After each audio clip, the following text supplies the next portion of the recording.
को जय श्री राधे। मंगलम भगवान विष्णु मंगलम गरुड़ध्वज मंगलम पुंडरीकाक्ष मंगलाय तनोहरि। ओम नमः शिवाय। आप सभी भक्तों को जय श्री राधे, जय श्री कृष्णा, जय श्री श्याम। आप सभी जानते हैं पिछले वीडियो में हमने श्री गीता जी के 7वें अध्याय का अध्ययन किया। आज हम 8वें अध्याय पे चर्चा करते हैं। तो अर्जुन जी कहते हैं, हे पुरुषोत्तम, हे वासुदेव, ब्रह्म क्या है, अध्यात्म किसको कहते हैं, अधिभूत क्या है और अधिदेव क्या कहलाता है। हे मधुसूदन, अधियज्ञ क्या है और इस देह में अधिदेह कौन सा है। मरने के समय में स्थिर हृदय वाले लोग तुमको कैसे जान सकते हैं। श्री कृष्ण भगवान बोले, हे अर्जुन, जो अक्षर अविनाशी और परम श्रेष्ठ हैं वही ब्रह्म है। प्रत्येक वस्तु का स्वभाव अध्यात्म कहलाता है और समस्त चराचर की उत्पत्ति करने वाला जो विसर्ग है वही कर्म है। जो देह आदि नाशवान वस्तु है वही अधिभूत कहलाती है। विश्व रूप जो विराट पुरुष है वही अधिदेव है और पुरुषों में श्रेष्ठ। इस देह में मैं ही अधियज्ञ हूँ। अंत काल में जो मेरा ध्यान करता हुआ शरीर त्याग करता है वह निसंदेह मेरे शरीर को पाता है। हे कुंती पुत्र, अंत समय में मनुष्य जिस वस्तु का स्मरण करता है वो हुआ शरीर त्यागता है वह उसी को पाता है, इसमें कोई संदेह नहीं है। इस कारण तुम सदैव मुझ में ही मन को लगाकर मेरा ही स्मरण करते हुए संग्राम करो, युद्ध करो, तुम निसंदेह मुझको आ मिलोगे। हे पार्थ, अभ्यास रूप योग से युक्त हो, दूसरी ओर न जाने वाले मन से सदा चिंतन करता हुआ पुरुष परम और दिव्य पद को ही प्राप्त होता है।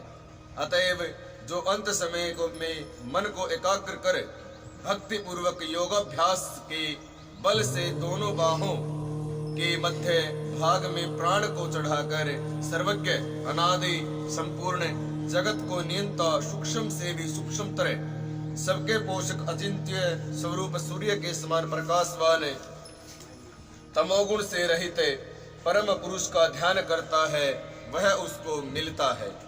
वेद के जानने वाले जिसको अक्षर कहते हैं, वितराग होकर सन्यासी जिसमें प्रवेश करते हैं तथा जिसको चाहने वाले ब्रह्मचर्य का आचरण करते हैं, उस परम पद को तुमसे संक्षेप में कहता हूँ।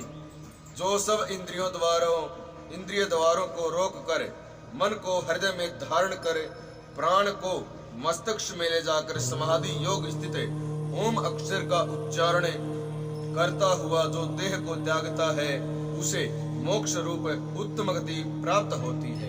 हे पार्थ, हे अर्जुन, जो मुझ में ही मन लगाकर नित्य प्रति मेरा स्मरण करते हैं उनमें सदैव स्मरण करने वाले योगियों को मैं बहुत सुलभ रीति से प्राप्त होता हूँ। मुझको प्राप्त होने पर ब्रह्म सिद्धि को प्राप्त करने वाले महात्मागण फिर यह जन्म नहीं धारण करते जो नाशवान और दुख का घर है। हे अर्जुन, ब्रह्मलोक पर्यंत जितने लोक हैं वहां से लौटना पड़ता है, परंतु मुझ में मिलने से फिर जन्म नहीं होता। 1000 महायुगों का एक दिन होता है और 1000 महायुगों की एक रात्रि ब्रह्मा की होती है। जो उन बातों को जानते हैं वह सब ज्ञाता हैं। ब्रह्मा का दिन होने पर अव्यय वे सभी व्यक्तियों का उदय होता है और रात को उसी में लय होता है। हे पार्थ, समस्त चराचर वस्तुओं का यह समुदाय दिन में बार बार उत्पन्न होकर रात्रि के आगमन में लीन हो जाता है। इस अव्यक्त से परे दूसरा सनातन अव्यक्त है जो इन सब को नष्ट होने पर कभी भी नष्ट नहीं होने देता। उस अव्यक्त को ही अक्षर कहते हैं। वही परम गति है जिसको प्राप्त करके फिर संसार में नहीं जन्मते, वही मेरा परम धाम है। हे पार्थ, हे कुंती पुत्र, जिसके अंतर्गत सब प्राणी हैं और जिसमें उस समस्त जगत का विस्तार कर रखा है वह श्रेष्ठ पुरुष अनन्य भक्त से ही मिलता है। हे भारत श्रेष्ठ, जिस काल में योगी जन देह छोड़कर फिर नहीं लौटते हैं और जिस काल में अग्नि प्रकाश और दिन शुक्ल पक्ष हो, ऐसे उत्तरायण में 6 महीने में मृत्यु को प्राप्त होते हैं। धूम्र रात कृष्ण पक्ष दक्षिणायन के 6 महीने इनके मध्य गमन करने वाले चंद्रमा की ज्योति को पहुंचते हैं और लौट आते हैं। संसार को नित्य चलाने वाली शुक्ल और कृष्ण नाम की 2 गतियां हैं। एक से आने पर लौटना पड़ता है और दूसरे पर फिर लौटना नहीं जाता। हे पार्थ, योगी इन दोनों गतियों का तत्व जानता है, इसी से मोह में नहीं पड़ता। अतएव हे अर्जुन, हे कुंती पुत्र, तुम सदा योग युक्त हो। वेद यज्ञ तप और दान से जो पुण्य फल बतलाए गए हैं, योगी उन सब से अधिक ऐश्वर्य प्राप्त है और सर्वोत्तम आदि स्थान पाता है। इसी प्रकार 8वें अध्याय का महात्म्य श्री विष्णु जी बोलते हैं। हे लक्ष्मी, दक्षिण देश में नर्मदा नदी के तट पर एक नगर था और उसमें सुशर्मा नाम का बड़ा ही धनवान विप्र रहता था। एक दिन उसने संत से पूछा, हे महाराज, मैं निसंतान हूँ, कोई ऐसा उपाय बताएं जिससे मैं संतान प्राप्त कर सकूं। तो ऋषिवर ने कहा, तू अश्वमेघ यज्ञ कर बकरा देवी को भेंट चढ़ा और देवी तुम्हें प्रसन्न होकर पुत्र को प्राप्त कराएगी। फिर उसने ब्राह्मण से पूछा और बकरे को मोल लिया। बकरे को मेवा आदि खिलाया, स्नान कराया और फिर उसकी बलि चढ़ाने लगा तो बकरा कह कह शब्द करके हंसा। तब विप्र ने पूछा कि तुम क्यों हंसे? तब बकरे ने कहा, पिछले जन्म में मेरे भी संतान नहीं थी, तब एक ब्राह्मण ने मुझे अश्वमेघ करने को कहा। मैंने सारी नगरी में बकरा ढूंढा परंतु बकरा हाथ नहीं लगा। ढूंढते ढूंढते एक बकरी का बच्चा दूध पीता हुआ मिला। उस बच्चे समेत बकरी को मोल लिया। तब उस बकरी के स्तन को छुड़ाकर यज्ञ करने लगा। तब बकरी बोली, अरे ब्राह्मण, तुम ब्राह्मण नहीं हो जो मेरे पुत्र को होम देने लगा है, तू महापापी है।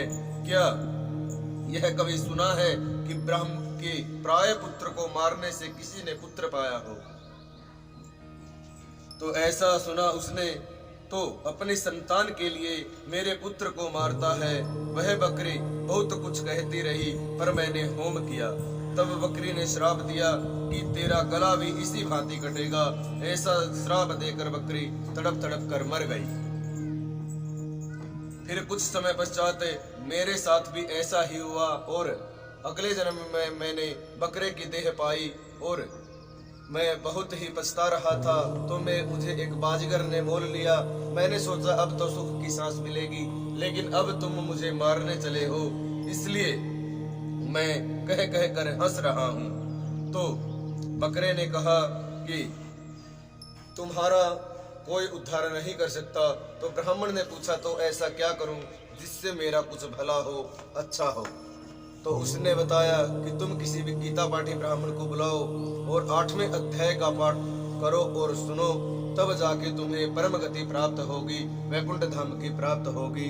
इसीलिए सभी से अनुरोध है, सभी गीता जी का एक पाठ करते रहें। जय श्री कृष्ण, जय श्री श्याम, जय श्री राधे।